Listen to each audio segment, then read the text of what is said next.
মানে মানুষ ডিরেক্টররা মনে ভাবে যে কিছু একটা আতেলপানা বা কিছু একটা আর্ট ফিল্ম বা কিছু, আসলে ব্যাপারটা সেটা না। যদি ডিরেক্টররা বাণিজ্যিক ছবি করতো ওটাও কিন্তু অনুদান দেন। মানে সরকার কিন্তু একটা ডিরেক্টরকে হেল্প করে, তাই না, সাহায্য করেন। এটা তো অনেক বড় একটা ব্যাপার, যে কোনো সরকারি হোক, এটা একটা ডিরেক্টরের জন্য অনেক প্রশান্তি। তো সেই জায়গা থেকে আমার মনে হয় ডিরেক্টররা যদি বাণিজ্যিক ছবি করতে চায় এবং সেই রকম করে যেখানে অনেক টাকা দেয়, 70 লাখ টাকা 75 লাখ টাকা ইউজ, এবং এটার সাথে যখন একটা প্রডিউসার যুক্ত হন তখন তো ইজিলি আমার মনে হয় ডিরেক্টররা কমার্শিয়াল ছবি বা জনপ্রিয় যে ছবিগুলো আমরা দেখি যে সময় আসে এরকম তার ছবি করতেই পারেন। কিন্তু আমার মনে হয় তারা এটা নিয়ে ভাবে না।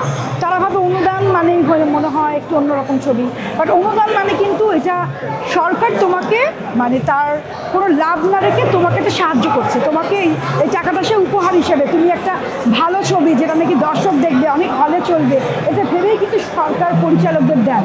সো আমার মনে হয় পরিচালকদের এই ব্যাপারটা ভাবা উচিত।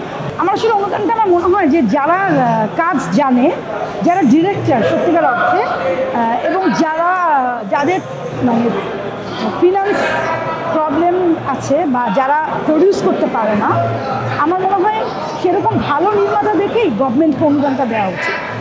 মানে হয় না, ভালো নির্মাতা মানেই যে একদম জনপ্রিয় টপ লেভেল সুপারস্টার, আমি এটা বলছি না। অনেক নির্মাতা আছে অনেক জানেন, নতুন নতুন নির্মাতারাও তো আছে অনেক জানেন, কিন্তু তারা অনুদান পায় না। আমার মনে হয় অনুদান সরকার তাদেরকে অনুদান দেওয়া উচিত যারা কাগজে কলমে স্ক্রিনে সত্যিকারের পরিচালক।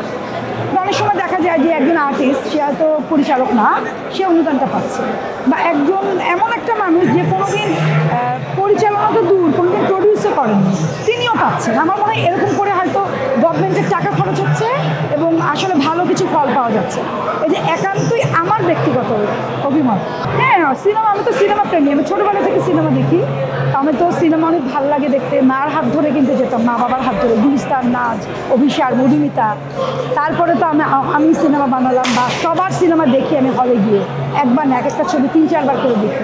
এটা খুবই ভালো একটা ব্যাপার যে মানুষ, সিনেমা প্রেমীরা হলমুখী হচ্ছে, ডিরেক্টররা ভালো ছবি বানাচ্ছে এবং আমাদের ইন্ডাস্ট্রি ছড়িয়ে যাচ্ছে সারা পৃথিবীতে।